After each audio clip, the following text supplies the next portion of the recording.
Meine Damen und Herren, meine liebe Gäste, днес, 1 февруари 2025 година, както винаги казвам, отново сме тук в района на Куджата. Днес е едно страхотно време, леко мъгла, обичам мъглата.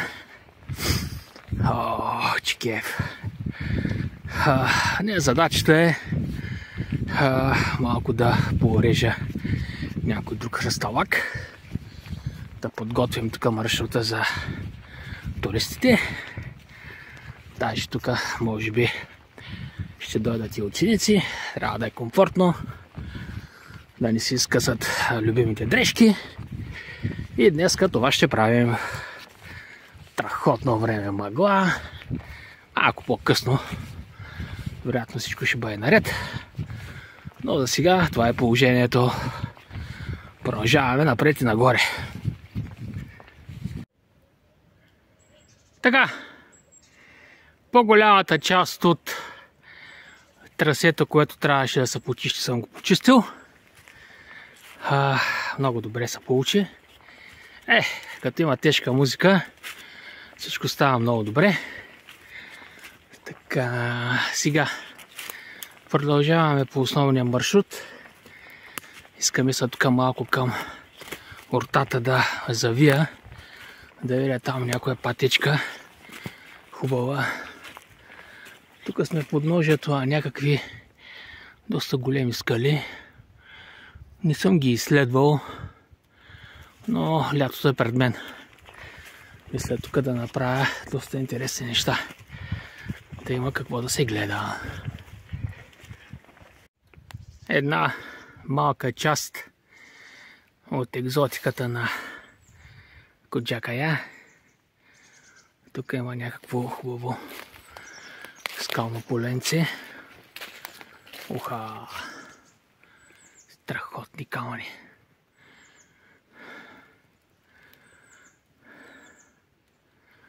Тук, както се казва, да боцниш една точка, няма намиране.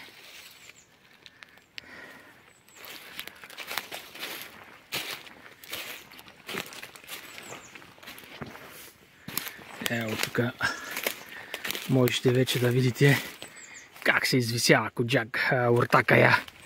Тук горе. Страхотно. Днеска страхотно време. Вече пролета напира. Имаме зухари, кукичета, разни тук други цветчета. Много хубаво. Тук явно е минала някаква буря ли. Има много нападали дървета. Ще ги видим. Гледаме, картици са излезли, значи положението вече е пролетно. Хубаво.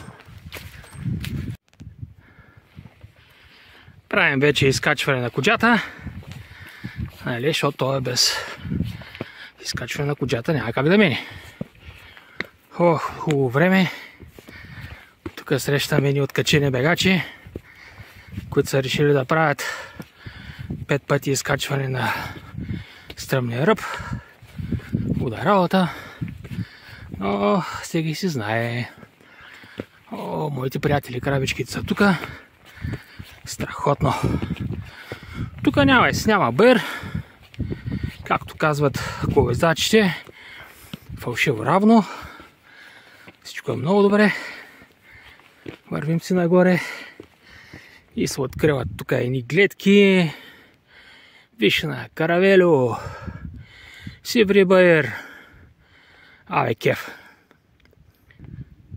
Явно тия момчета имат сериозни планове за състезанието, което между другото наближава. Май 83 дена ли останаха, нещо такова. Ще проверя после. Трябва да се тренира, защото после много боли. Чухо. Кравичката там си соби и въобще не интересува никакви състезания. Страхотно време ударихме. Качваме се спокойно нагоре. Няма вятър. На коджата всичко е спокойно.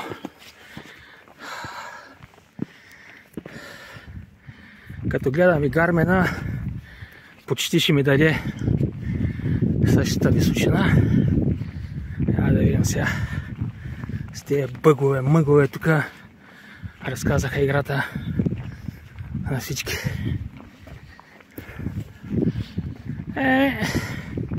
Горе-долу 3-4 метра. Кев голям. Ето е тук и вратата. И всичко надолу. Кев.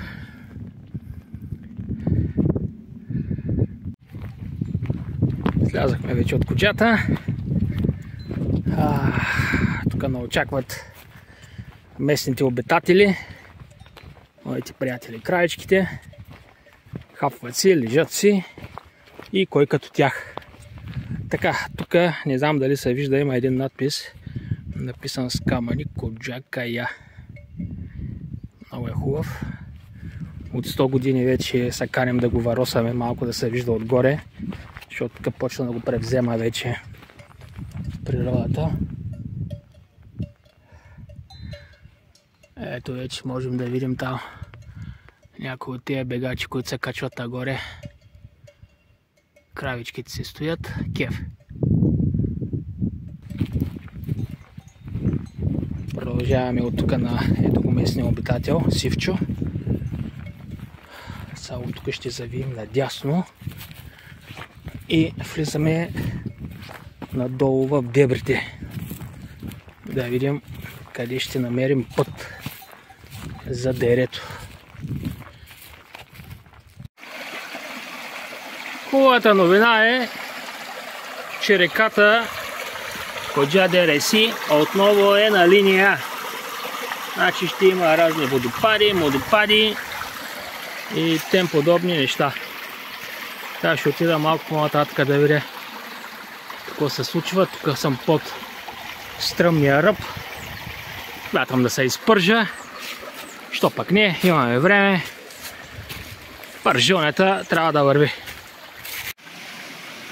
Понеже някой беше изявил желание тук да гледа водоскоци, тук е един от тези големите водоскоци. Сега ще има малко по-натам да го заснема още веднъж. Ето виждате, когато реката беше буйна, беше мега красиво естествено. Сега пак, че го има е добре.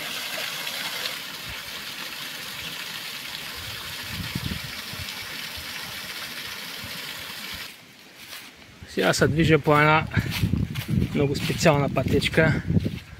За жалост може да се ползва само зимата. Лятото не става, иначе е много екзотична. Тук покрай реката виждат се всички водопадчета, водоскоци. Ето там може да видите отдолу. Има и някакви пещери. А пак тук е бам! Стръмния ръб. Сега отивам да се изпържа. Да ги срещна там тези юнаци, дето бягат. Много хубава пътечка. Мислех да я направя като част от програмата Народни Балкани. Обаче ще трябва тук с някаква резачка да дойда, защото само с кравичките няма да стане. И така, дами и господа, представям ви стръмния ръб на Коджата. За повечето състезатели тук приключва състезанието. И това е дереджето Минги. Як байер нагоре, давай, давай! 1 километър с 500 денивелация. Ако щеш. Вертикално километърче горе-долу. Да. Още малко остана и качваме стръмния ръб. Ето може да видите за какво става въпрос. Такъв далечината. Един от топ бегачите на България, планинско бягане. Ивайло Кермечиев. 2 пъти печеля кучата дългото, няма проблеми. Ето виж, бяга се нагоре, все едно бяга надолу.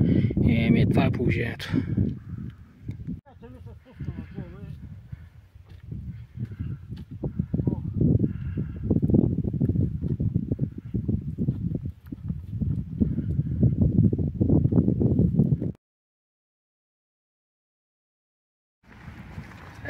Приключи един страхотен ден. Прибираме сега вече към гара Тарнак. И след половин час хващаме влака за Варна. Страхотен ден, страхотно време получихме днес. Айде тренирайте, защото наближава времето. За Коджакая!